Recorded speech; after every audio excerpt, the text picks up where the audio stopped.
Ladies and gentlemen, boys and girls, children of all ages, welcome to the channel. It's your boy, World of Wrestling, here today to discuss about AEW Dynamite, January 17, 2024 review.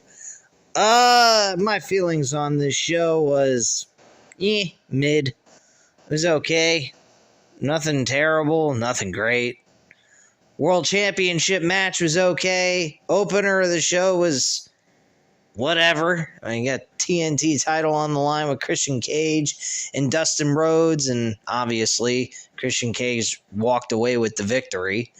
Dustin did put up a fight in the match, but it wasn't all that big of a deal. Who the fuck cares? So nothing important here. I didn't really give a shit about Christian Cage and Dustin Rhodes. Cage, after the match, hits during the match, he hits a spear and a kill switch for a near fall, and he hits a second kill switch for the win, and that's it. So big whoop-de-doo on that. Swerve Strickland's mission continues on AEW Dynamite. As he's interviewed, Swerve Strickland makes it clear that he has his eyes on the main event no matter who wins. He wants the world title. He says he is the most dangerous man coming after the most coveted prize in the industry. When asked about Hangman Page's highlights, Page's success, but noted that Hangman could not beat him, rightfully so. I mean, the numbers do not lie. He did win both matches, so Swerve is definitely supposedly should be considered the number one contender. Swerve says he has no reason to do it again, and nor do I blame him. By match sense and logic, he shouldn't have to face him again to just challenge for a world title. So, to me, I totally agree with him. Missed Collision last week and the Battle of the Belts for the tag team titles. My weekends are really strapped. I really don't have the time to do all this shit, covering all this wrestling content. I try my best, and I hope it's good enough. If not, truthfully, I apologize, but if my apology is not accepted, well, I guess kiss my ass. Anyway, backstage, Chris Jericho is asked about his loss at AEW Battle of the Belts, where Big Bill and Ricky Starks beat him and Sammy Guevara. He says that Jericho is hurt, so he is not there tonight. Oh wait, hold on. Sammy is hurt, so he's not here tonight.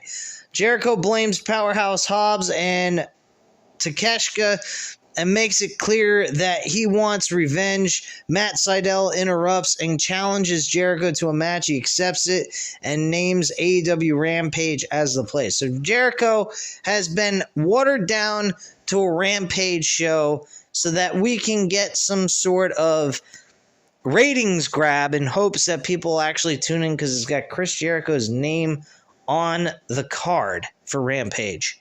Yeah, I think I'll pass on that one. Thanks. Truthfully, Collision is Rampage with 2 hours to it. That's really all it is. I haven't watched Collision in quite a while. I maybe should tune in just to get a feel of it. Maybe it's changed. Maybe I'll feel different about it and just give at least 2 hours of my time to it. It's not like the end of the world if it's an absolute bore fest. But, yeah.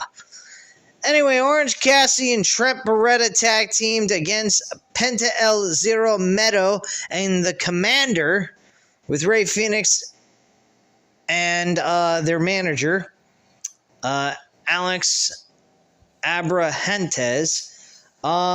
This match was whatever. I mean, I really didn't care for a lot of the content on this show tonight. It really it felt like it was a bit better than last week's episode. Last week's episode was just a fucking throwaway show. This one, there was some effort put behind it, but it still, to me, wasn't the Dynamite I'm used to watching.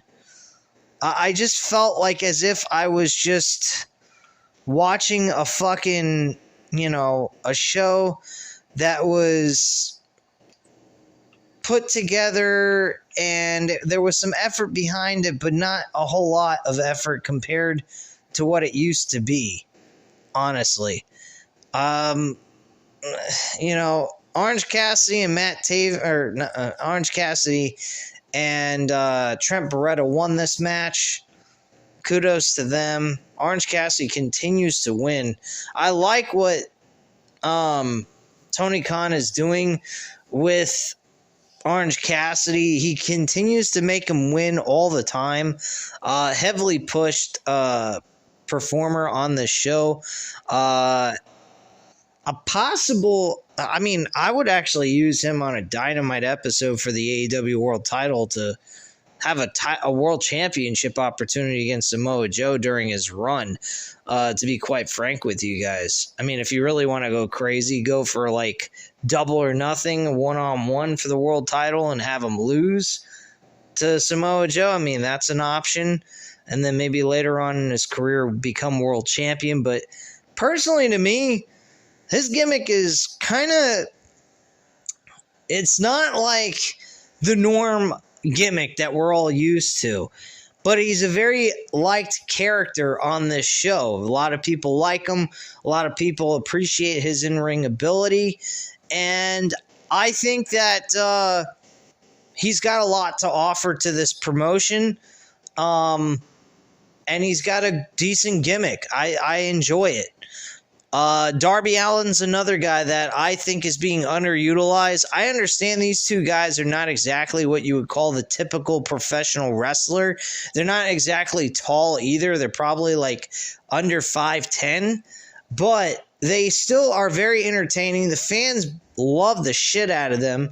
And I just think that they have a lot to offer to this promotion, the both of them.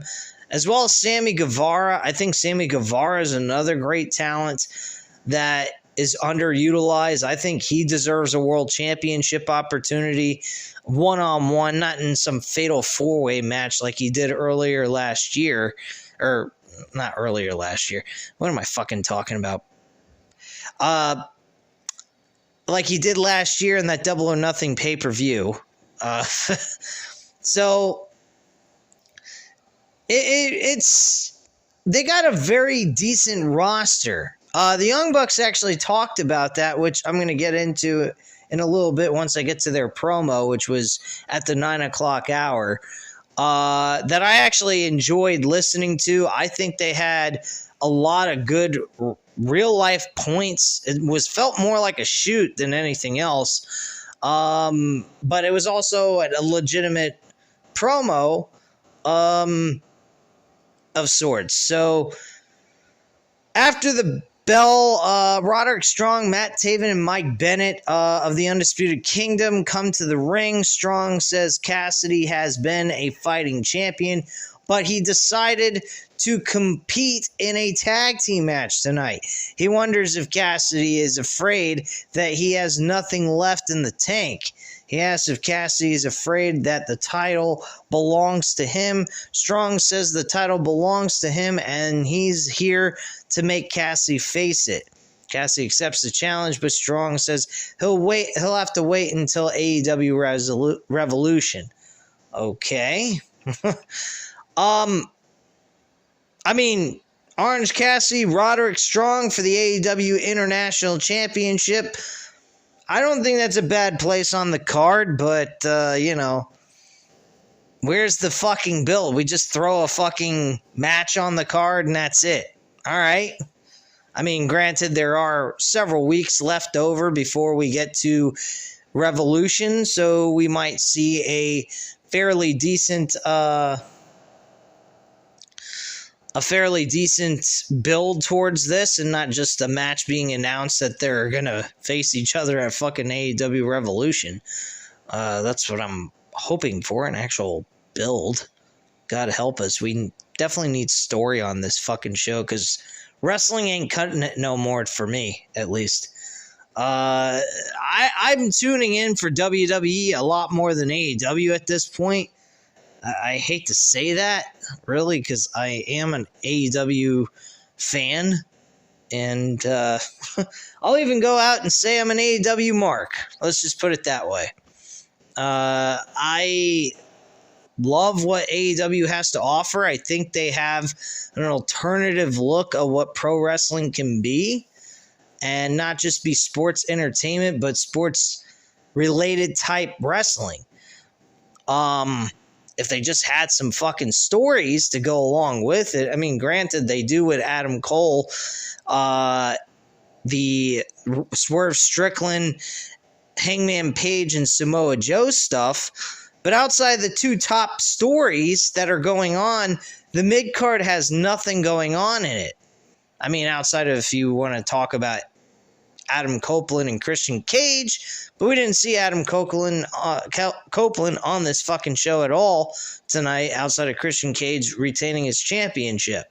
So, I mean, we have really nothing going on with that right now. It seems like it's been placed on hold. Last week we had Edge in a 8-man tag team match, Adam Copeland, I should say, but I prefer calling him Edge. And now we had tonight Christian Cage wrestle, but neither one of these two interacted in any way, shape, or form. We didn't even have either one of them cut a promo on each other. It's been that bad. I don't know what the fuck's going on with them and what they're doing, but it is really retarded in my opinion. So we have an interview with Hangman Page, and he says that nobody cared more about the AEW World Championship more than him, and when he gets it back, he will hold it close. So he's in, the running for the World Championship, even though he hasn't beaten Swerve Strickland not one time out of the 2 times that they faced each other. So I'm in favor of Swerve Strickland, as crazy as this may sound. Soon enough, Tony Khan might tap into the Black Lives Matter slogan. Who the hell knows? I don't know. I'm just shooting the shit with you guys and goofing off here. I highly doubt he's going to go in that direction. And if he does, I think he's going to get bad publicity for that. Anyway, Mark Briscoe honors Jay Briscoe on AEW Dynamite. I believe, this is the 1-year anniversary of when Jay Briscoe passed away last year. Or it might have been a little bit later on in 2023. I think it might have been in May. Not sure. I'd have to go back and check. But Mark Briscoe comes to the stage on the anniversary of Jay Briscoe's death. He comments on his brother's passing and notes that Jay's daughters were in the car crash. He says the oldest niece was told she would never walk again, but the 2 girls come out, and Mark says, "We them boys, we will never stop and we'll never go anywhere." Mark thanks everyone and says God bless to all of them. I thought that was absolutely fucking beautiful. I think the fact that they were told that they would never be able to walk again, and Jay Briscoe's daughter managed to go through recovery and work her tail off to get back to the way she was before the crash, I think is absolutely amazing and a godsend. I think that was absolutely tragic last year, Jay Briscoe passing away. And it makes me really sad because it makes me think about my dad, who just passed away a few weeks ago. On January 2nd. Sorry, guys, if I'm getting a little emotional here. Anyway, let's just continue on.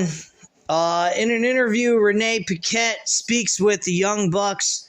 They request to be called Matthew and Nicholas Jackson as they are EVPs, and that's for that to be taken more seriously. They reference the rumors about them, and they emphasize they would do anything to protect what they built, taking shots basically at CM Punk. There also were, through talking about the old wrestlers that came from old other promotions, such as, without name dropping, CM Punk, kind of killing the culture of the company and changing the look of the company into a negative. And that's kind of what they were saying. But they said Sting is not one of those people, even though, yes, he is from the old promotions from back in the day. He didn't come in there to change the image or create negative vibes within the promotion, but more they have a lot of respect for him. But he's the old model. He's a guy from back in the day, and it's time for them, the company itself, to move forward.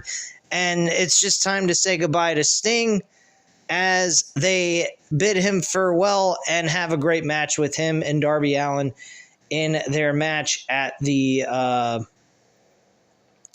AEW Revolution. I actually enjoyed the comments. I thought it was a nice little jab at CM Punk in a sense because of the fact of what he was causing within the company. And I think that for the fact that he was such a troublemaker within AEW, I side with the Young Bucks on all of this. I honestly don't think they went to the realm of actually physically attacking him. I don't think they would be that fucking heartless to accidentally hurt a dog while inside of a fucking locker room. I just don't see it. I mean, the Young Bucks might be egotistical possibly, and as they should be. They're one of the best tag teams in pro wrestling today. They have done some outstanding work in Ring of Honor, New Japan Wrestling, and in AEW as well. May have never made it to WWE, on that mainstream stage, but they have done some amazing stuff outside of WWE. Do I believe they should have gotten a shot at working within WWE at one point and let them just be themselves? Yeah, I think they would have done amazing things in that tag team division of WWE, and we would have gotten to see one of the best fucking tag team matches probably of all time, besides the FTR versus the Young Bucks. See, the Usos versus the Young Bucks. I think that would have been a fucking outstanding match, because personally, those two tag teams are probably the greatest modern day tag teams right now in pro wrestling. Hands down, without question. But then again, that's just my opinion. So leave your comments down below about that. Anyway, moving on, we have the Ring of Honor 6-man Tag Team Championship match with the Mogul Embassy with Brian Cage, Bishop Khan, and Toy Leona. I don't know what the fuck these guys are. Don't even know half of these fuckers outside of Brian Cage. Bullet Club Gold were the ones competing for the Ring of Honor 6-man tag team titles. Jay White, Austin Gunn, and Colton Gunn. They end up winning these 6-man tag team titles. Who the fuck gives a shit? Do I care about Ring of Honor championships? No, I do not. They are doing this specifically to get people interested in tuning in for Ring of Honor television, to get stars like this from AEW to appear on their weekly internet show for Ring of Honor Honor Club streaming service. That is the only reason why they're doing this. That's all. I don't see any rhyme or reason for Ring of Honor titles of any kind being on this fucking show. Plain and fucking simple. But that's what they're doing, because they have no hope for Ring of Honor. So they're using AEW as the platform to get people interested in Ring of Honor and maybe tuning into their streaming service so that people will start watching that show a little bit more. Good luck, Tony Khan. You're going to need all the help you can get, and not even Bullet Club Gold is going to do you any help. All you're going to make these guys do is do double duty, working in AEW and Ring of Honor all at the same time. I think it's absolutely fucking ridiculous. Treat them as separate entities, and that is it. And not have them on each other's shows. That's just the way I feel about it. But then again, that's just my opinion. Again, leave your comments down below about that one as well. Anyway, the Acclaimed and Bull, what the fuck am I talking about? Billy Gunn stared down Bullet Club Gold after the match as they continue to push for a super alliance. So now they're both 6-man tag team champions. So let's go ahead and create this hoorah bullshit, the Bang Bang Scissor Gang.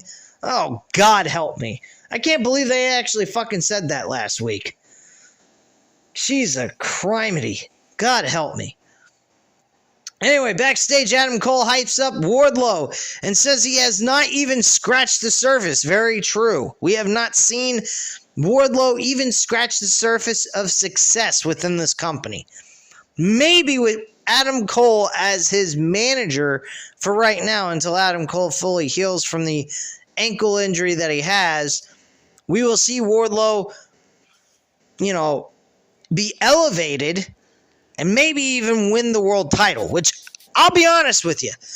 I kind of like the idea that Samoa Joe keeps the world championship, holds it for a while, all the way up until the fall of this year.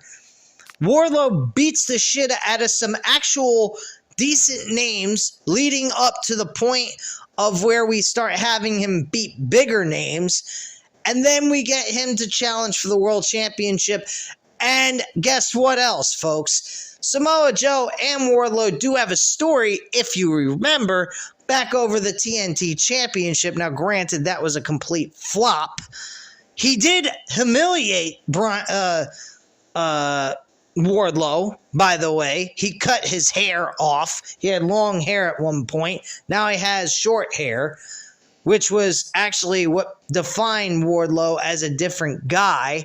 Now that his hair is cut and he doesn't have the ponytail, it kind of leaves him looking generic, at least to most people.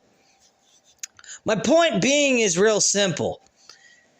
This is really a great opportunity to take this chance of Wardlow being built up into this monster with Adam Cole behind him in a supporting role, and Wardlow winning the world championship from Samoa Joe. You can flip Samoa Joe right into a babyface. He won his match against Hook clean. He didn't cheat. He didn't do nothing. He doesn't do any of that kind of stuff at all. He looks to just beat the shit out of his opponents. So I honestly think this would work. It ties the stories together between Samoa Joe and Wardlow from a year or two ago, based on what made Wardlow kind of fall into the shitter. And, I think it does some good things for him. And then we get MJF back, and Wardlow and MJF start a program with each other over a world championship. I think it's perfect. But that's just my viewpoint. So, Adam Cole hypes up Wardlow, says he's not even scratched the surface of success. He says Wardlow will keep stacking up the wins until there's nothing left but the world title. So kudos, great. They're on the right direction with Wardlow. Let's see him actually get in the ring and beat the shit out of some people. Some notable names. Let's start with Dustin Rhodes. Let's start with let's go with Powerhouse Hobbs. Let him get his ass kicked by Wardlow. Those two have somewhat of a story with each other over the TNT title too. Let's get him beating some notable names on this fucking roster. Let him beat the shit out of Darby Allin for all I care. Let him beat the shit out of whoever, Jericho, whatever you want to do. Just get him to beat some real fucking names here. This is pathetic. They just keep talking about how he's going to destroy everybody, but he ain't destroying shit. So, yeah. Anyway. Deonna Purrazzo makes her AEW Dynamite in-ring debut. She beats Anna Jay, and fucking Toni Storm is on commentary. And this interaction between Deonna Purrazzo and Toni Storm was fucking entertaining as hell. I actually love this interaction between these two ladies. I think Toni Storm's gimmick is funny and over the top and ridiculous. She's a good wrestler, and she's got now a very entertaining gimmick. I like this old school 1950s actress type gimmick that she's trying to portray. They have a black and white type filming when they have the camera on her. I think it's funny as shit, and it's very entertaining, and it gives her something of an essence. It makes her, it makes her stand out, basically, instead of just being a bland, ordinary, blah character on this show. And I actually find it very entertaining. So, an interview after the match, Deonna Purrazzo sends a message to Toni Storm as she says they used to be like sisters. She says they have both changed. Purrazzo says Storm has never met the Futurosa, and Storm interrupts and gets on Lutha's shoulders, and she calls her an artificial tanned hag. Okay. Storm tells Purrazzo to watch out for the show and throws it at her, or her shoe. Watch out for the shoe, and throws it at her. And Purrazzo throws it back, and they kind of just have a throwing back and forth type of thing with the shoe. So, yeah, go figure that one out. I don't fucking get it. Anyway, we have Top Flight going against Private Party. Fairly decent mid-card tag team matchup. These two teams were one of the teams that these are two teams that actually started out in the original formation of AEW. I don't know what the fuck happened to Private Party. They kind of went obsolete, absent, whatever the fuck you want to say. And they didn't do jack shit for a year and a half or so, even more. And they just, now all of a sudden they're become something important. They had this thing going on with Matt Hardy that was a waste of time, went nowhere. I mean, they won their match against Top Flight, decent matchup to transition to the main event, and, it was entertaining for what it was, but do I care? No, I don't. And I want to care, but this show just feels so flat to me. It's not insulting to my intelligence like how Vince McMahon used to do it. They don't have the wrestlers acting like buffoons and anything like that. It's just the show just feels so flat. Is it worth supporting and giving your money to? I mean, it depends on how you look at it, but I wouldn't say that they insult your intelligence or make you feel like an idiot watching their show. It's just, what are they giving you here? What's the value you're getting out of it? And unless you're a diehard AEW fan and you're just a casual, I would have to agree with the casual wrestling fan that there's nothing really going on at this time, and they just need to find something to get your attention to want to tune back in. It's not like you guys are just being unloyal or anything. It's just, what are you giving me to want to stick around? That's the problem with this company right now. And that's where they've kind of stepped into. And I hope they get out of that and go in a different direction with this. But the last match was the AEW World Championship. Hook actually did a fairly decent job here with what he was given with Samoa Joe. They did make him kick out at the count of one in some of the pinfalls, which I was surprised by. I didn't think they would go that far. I mean, that was kind of forced, I think. But, hey, if they want to do that by trying to make him look impressive, by all means, I guess go for it. But I don't think it was absolutely necessary. It kind of seemed like something WWE did back when they were trying to build up Drew McIntyre as the world champion 3 years ago in 2020. But, it is what it is. But this match was a fairly decent main event for what it was. Joe kicked some fucking ass, was ruthless as hell.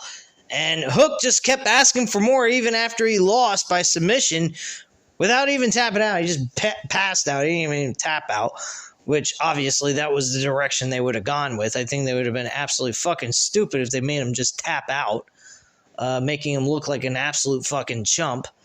But yeah, he kept asking for more, and Joe kept giving him more with a low blow to the balls, and then a muscle buster, and that was basically it. And I think another attack came about, and that was pretty much what happened after that. Adam Hangman Page came down to save him from a further beatdown, and Joe just left the ring and walked away, allowing Hangman Page to help him recover.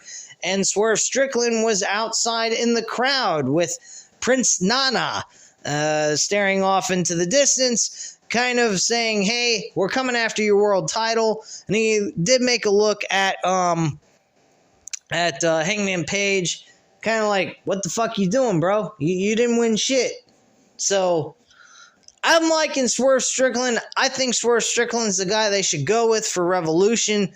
And unfortunately, Swerve Strickland is in the wrong place at the wrong time, but is definitely, in my book, a future world champion. Right down the line, somewhere down the line, I think he should win the world championship. Maybe against Wardlow. If they give him the title at Revolution, if that's the case, I'll be very surprised. I think Samoa Joe is getting shortchanged if that happens too. But that's just my viewpoint on that. Anyway, guys, leave your comments down below. If you enjoyed this video, by the way, hit the like button. And don't forget to subscribe to the channel. And I appreciate you guys very much. Again, leave a comment down below, and I'll definitely reach back out to you. And hope you have a wonderful night, and I'll speak to you again soon. Bye.